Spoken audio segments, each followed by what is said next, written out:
હાલો વિદ્યાર્થી મિત્રો, રાધે રાધે. તો આજે તમને મહારાષ્ટ્રનો એક કેસ હતો, ધોરણ 6 થી 8ના શિક્ષકોનો. બરાબર, કેસ નંબર છે 1506. કયો હતો તો કે ધોરણ 6 થી 8ના શિક્ષકોના પગારને લઈને હતો. બરાબર, કે જે સમાન કામને સમાન વેતનનો જે આપણે આરટી એક્ટ 2009માં કાયદો છે ને, એના પ્રમાણે એને વેતન આપવામાં નહોતું આવતું.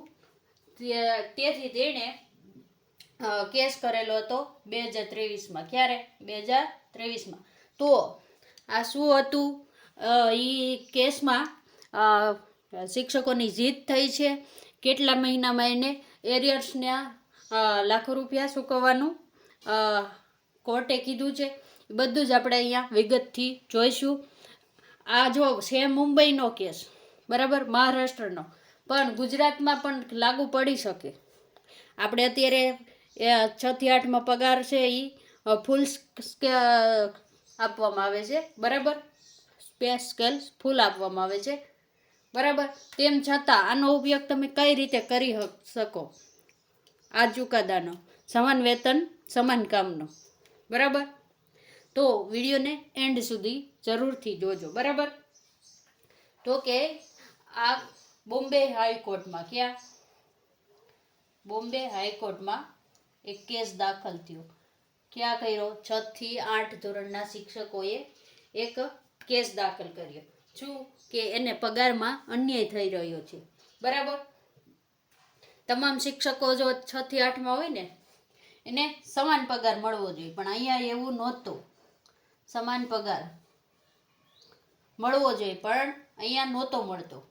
બરાબર, તો એનો એક પરિપત્ર જે ત્યાંની સરકાર છે એને એક 2016માં એક પરિપત્ર કર્યો. બરાબર, જુઓ, આ આરટી એક્ટ 2009 જે આપણો છે ને, રાઇટ ટુ એજ્યુકેશન વાળો, એમાં ક્યાંય આ પરિપત્રમાં જે ક્લોઝ આપવામાં આવેલો હતો ને, એનો ઉલ્લેખ નહોતો. આ 2016માં પરિપત્ર કરી દીધો. બરાબર, તો પરિપત્રમાં શું લખેલું હતું ખબર છે? તો કે 1/3 શિક્ષકો ભરતીમાં જે લાગ્યા હોય ને મિત્રો, શિક્ષકો, એમાંથી 1/3 એટલે 33% શિક્ષકોને પે સ્કેલ મળે આગળનો. તમને ખબર છે સ્પેકલ આવે, બરાબર, એ આગળનો મળે.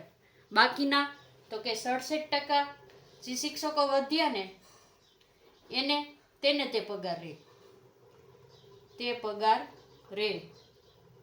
એટલે કે એના પગારમાં વધારો થાય નહીં. તો જે 67% શિક્ષકો જે વધ્યા, બરાબર, તેને શું થતું હતું? તો કે તેને થાય અન્યાય. શું કામે અન્યાય થાય? જો આજે 6 થી 8માં જે શિક્ષક મિત્રો ભરતી કરી હોય, એ શું હોય? ગ્રેજ્યુએશન હોય પહેલા તો. બરાબર, ગ્રેજ્યુએટ હોય, પ્લસ શું હોય? તો કે ડીએલએડ હોય અથવા તો બીએડ હોય. બરાબર, આ એની લાયકાત હોય. એ પાસ કરીને જ શિક્ષકની નોકરીમાં લાગ્યા હોય.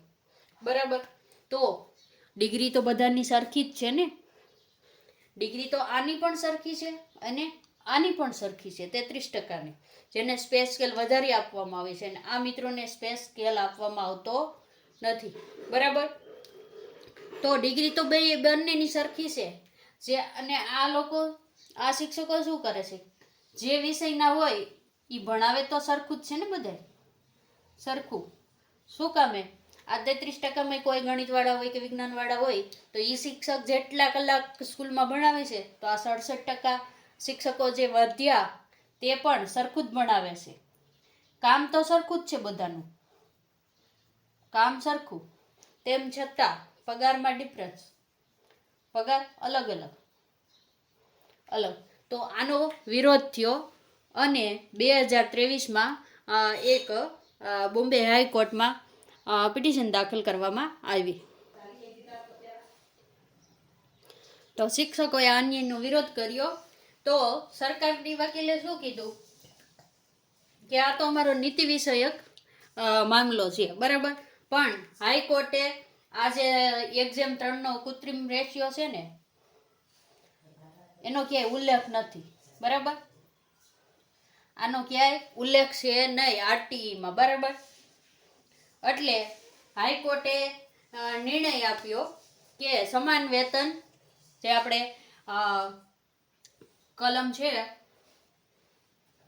14, બરાબર, જે મૂળભૂત ફરજો નહીં પણ શું આવશે, સમાનતાનો અધિકાર, ભૂલાઈ ગયો, સમાનતાનો અધિકાર, બરાબર. એના આધારે જજ સાહેબે કોર્ટમાં નિર્ણય આપ્યો કે સમાન કામ સમાન વેતન, સમાન કામ સમાન વેતન, બરાબર. કે કામ બધાનું સરખું છે તો વેતન બધાને કેવું મળવું જોઈએ, સરખું. અને ઐતિહાસિક નિર્ણય આપ્યો. શું આપ્યો કે જે શિક્ષક મિત્રો છે ને, શિક્ષક મિત્રોને અન્યાય થયો છે, એટલે કે જેને પગાર વધારો ગ્રેજ્યુએટનો પે સ્કેલ નથી મળ્યો ને એને 8 અઠવાડિયા આપ્યા. કેટલા? 8 અઠવાડિયામાં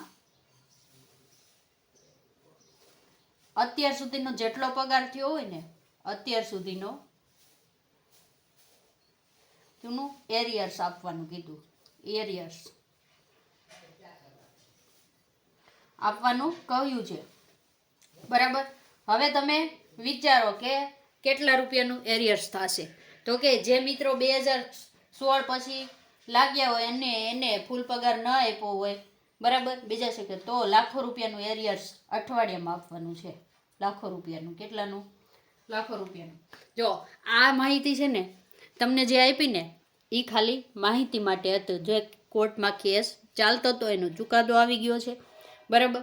એનો કયો નિર્ણય આવ્યો ને એનું તમને વિશ્લેષણ કરીને બતાવ્યું છે.